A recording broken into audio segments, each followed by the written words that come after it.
बच्चों, कैसे हैं आप सब? आज हम अपने यूनिट थ्री इंटरनेशनल रिलेशन और जिसका एक पार्ट है यूएनओ, उसकी बात करेंगे। यूएनओ एंड पीस, संयुक्त राष्ट्र संघ और शांति। सबसे पहले बच्चों हम बात करते हैं भूमिका की। भूमिका का अभिप्राय ये है कि हम किसी चीज़ को एक्सप्लेन करना चाहें तो उससे पहले हम उसके ऊपर बातचीत करते हैं। बच्चों, आप सभी को पता है कि द्वितीय विश्व युद्ध और उससे पहले की जो परिस्थितियाँ रही, राष्ट्रों के अंदर अविश्वास की जो भावना रही, उससे हमें दो विश्व युद्धों का सामना करना पड़ा।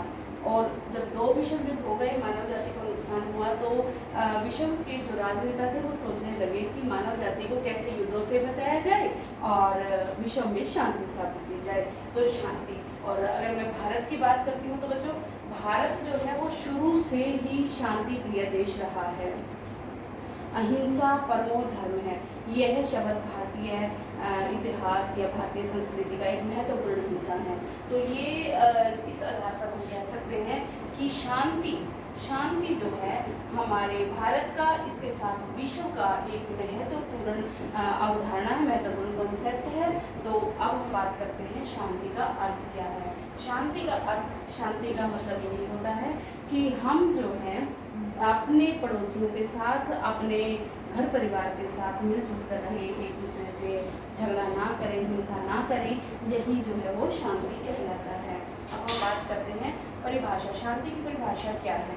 हमारे जो प्राचीन ग्रंथ रहे हैं या प्राचीन ऋषि मुनि रहे हैं, उन्होंने भी शांति के बारे में बहुत कुछ लिखा है। हम सबसे पहले हमारे जो पुराने सबसे भारतीय मनीषी मनु रहे हैं, उन्होंने क्या कहा है? शांति मन को शिथिल रखने की प्रक्रिया है। शांति मन को शिथिल रखने की प्रक्रिया है।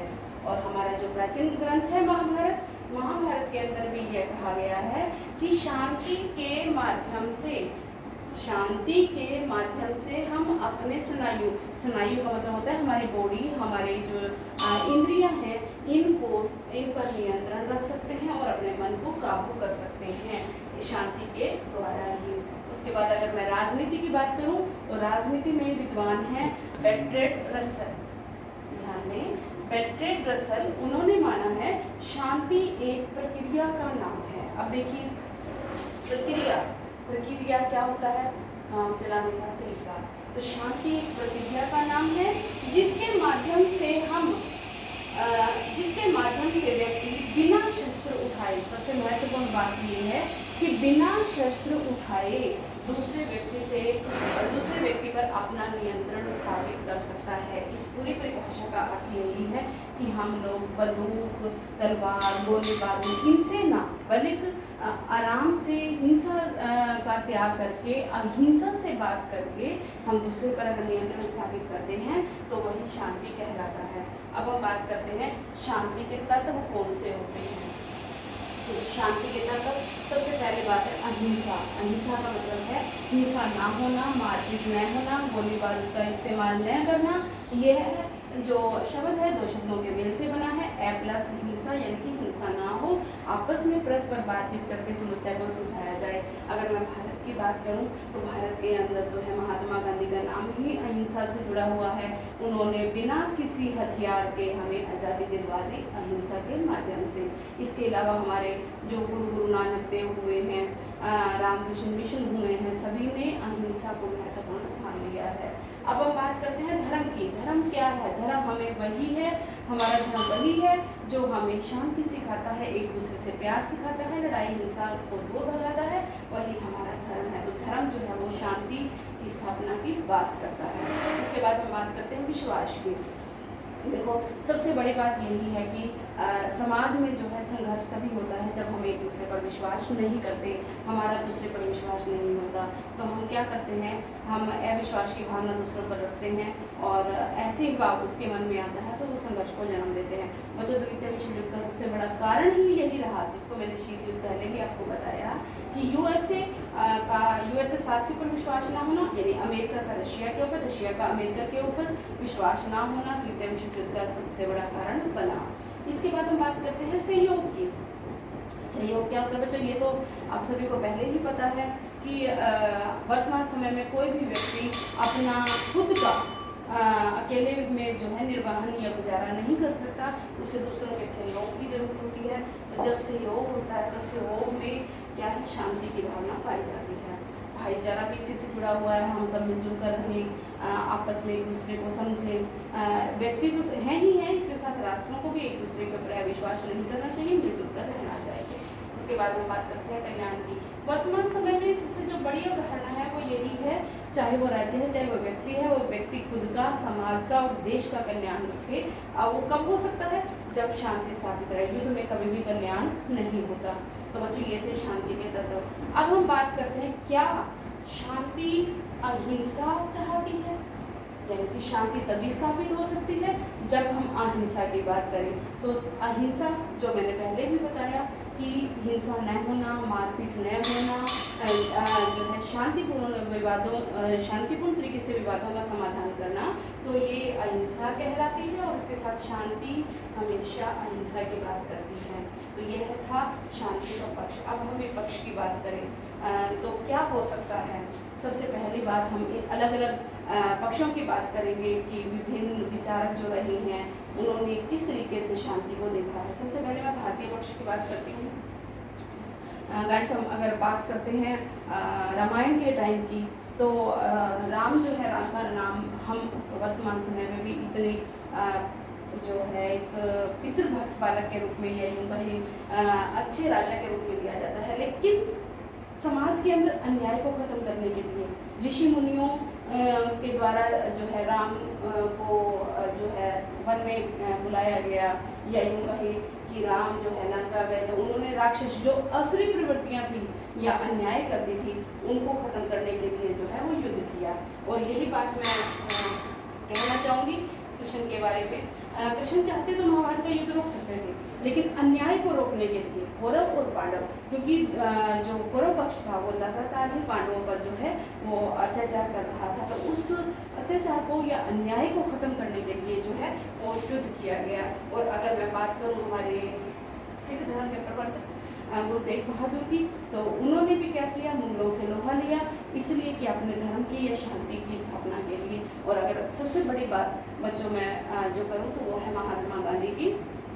महात्मा गांधी ने अंग्रेजों के खिलाफ इतना बड़ा जो संघर्ष किया, और हम लोग गीत के माध्यम से भी सुनते हैं कि दे दी हमें आज़ादी बिना खड़ग बिना ढाल, साबरमती के संत तूने कर दिया कमाल।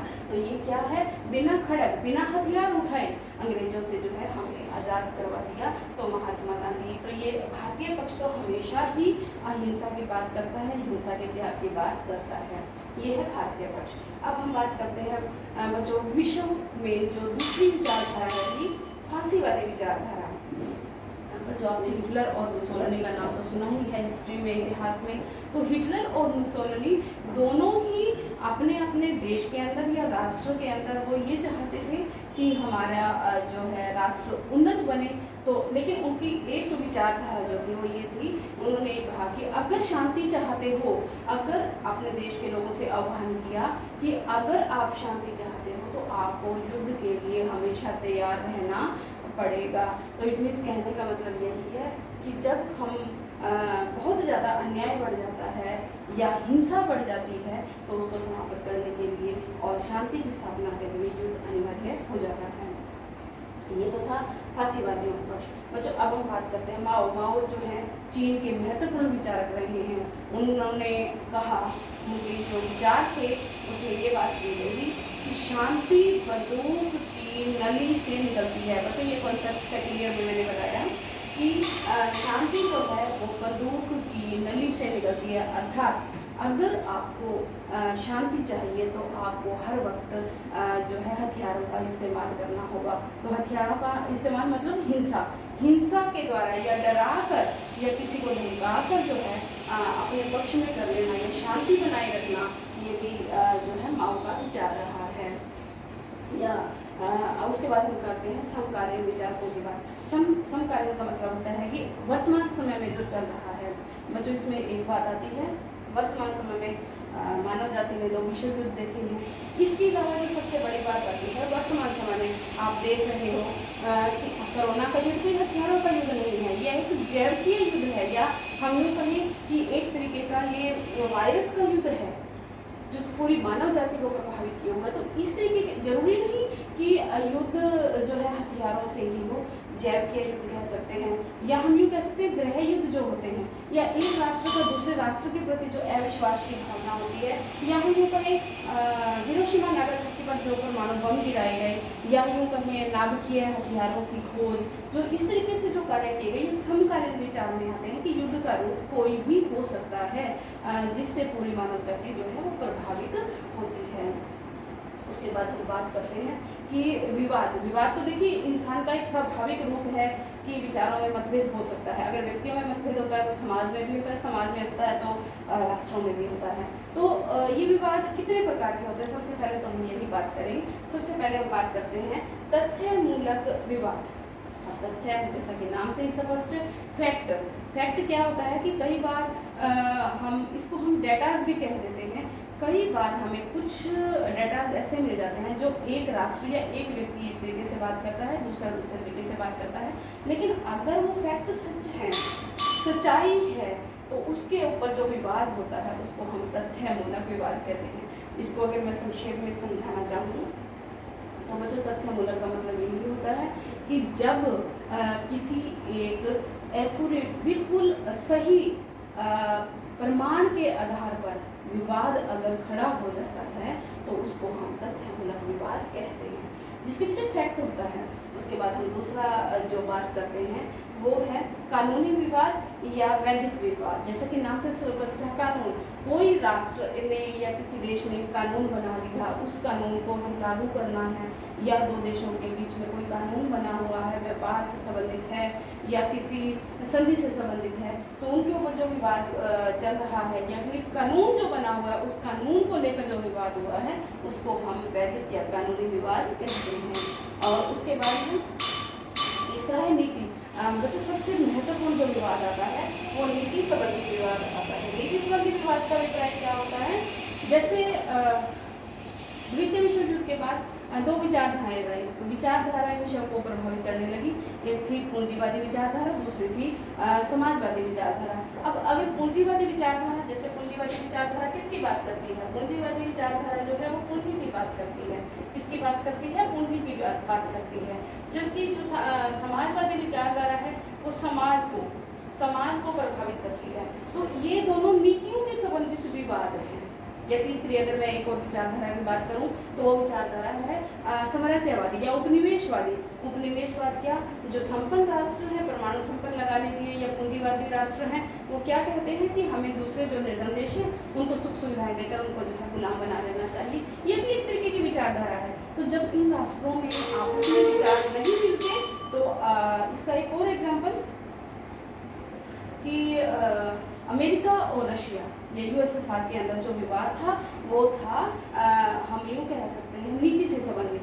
अमेरिका जो है वो पूंजीवाद का समर्थन करता है और जो रशिया है या सोवियत संघ जिसको कह देते हो वो समाजवाद का समर्थन करता है। तो इन दोनों में जो विवाद हुआ वो नीति संबंधी विवाद कहलाता है। इस तरीके से हम कह सकते हैं ये 3 तरीके के विवाद होते हैं जो सभी विवादों का जड़ होते हैं। और अगर मैं बात करूं यूएनओ के सामने किस तरीके से विवाद आ सकते हैं, तो सबसे पहले अगर मैं बात करती हूँ तो वो है क्षेत्रीय या सीमा संबंधी